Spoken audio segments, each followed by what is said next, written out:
Hello bachcho, let's discuss this question. Which of the following statements about plasmolysis is or are true? पहला statement है plasmolysis occurs when water moves into the cell. दूसरा cells shrink in hypotonic solution.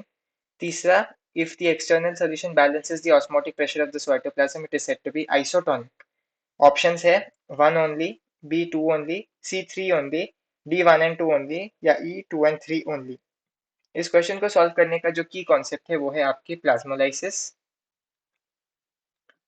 और types of solutions. ये दोनों इस question का की concept है। तो यदि हम सारे स्टेटमेंट्स को एक बार एनालाइज करें, पहला स्टेटमेंट है plasmolysis occurs when water moves into the cell. बिल्कुल गलत। आपको पता है प्लाज्मोलाइसिस कब होता है? प्लाज्मोलाइसिस एग्जैक्टली होता क्या है?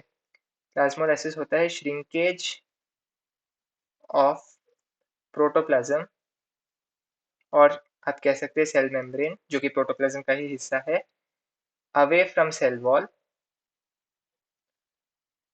Due to exosmosis. मतलब जब पानी सेल से बाहर जा रहा है ड्यू टू एक्सोस्मोसिस, मतलब जब सेल पानी सॉरी जब पानी सेल से बाहर जा रहा है। तो when water moves outside cell, out of cell होना चाहिए। पहला स्टेटमेंट बिल्कुल गलत है। दूसरा स्टेटमेंट कहता है सेल्स श्रिंक इन हाइपोटोनिक सॉल्यूशंस। बिल्कुल गलत है। आपको पता है कि हाइपोटोनिक सॉल्यूशन में आपका जो सेल है वो स्वेल करेगा, क्योंकि बाहर पानी ज्यादा है और अंदर पानी कम है, इसीलिए वो सेल स्वेल करता है। जहां पर हाइपरटोनिक सोल्यूशन होती है वहां पर आपकी श्रिंकेज होती है, क्योंकि बाहर पानी कम है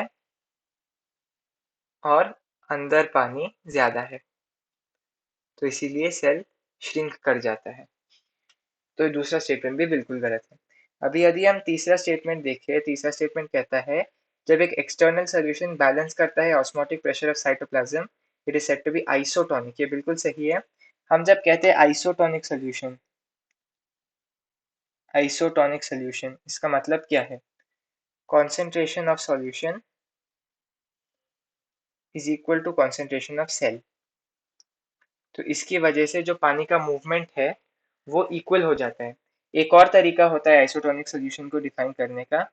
आप कह सकते हैं कि एक आइसोटोनिक सोल्यूशन ऐसा सोल्यूशन है जहां पर एक्सटर्नल सोल्यूशन का जो ऑस्मोटिक प्रेशर है, एक्सटर्नल सोल्यूशन का जो ऑस्मोटिक प्रेशर है वो आपके सेल के ऑस्मोटिक प्रेशर को बैलेंस कर देता है, बैलेंसेस सेल्स ऑस्मोटिक प्रेशर।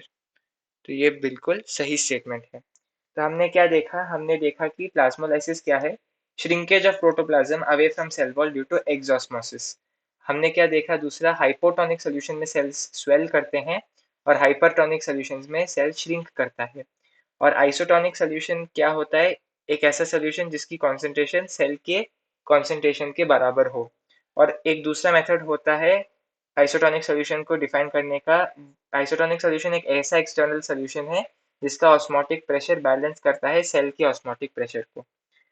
तो चलिए, हमारा जो सिर्फ तीसरा स्टेटमेंट है वो सही है। ऑप्शंस देख लेते हैं। 1 ओनली गलत, 2 ओनली गलत, 3 ओनली ये ठीक है, D 1 and 2 ओनली गलत, C 2 and 3 ओनली भी गलत। So the correct option to this question is option C, 3 only. Hope you have understood it well. All the best.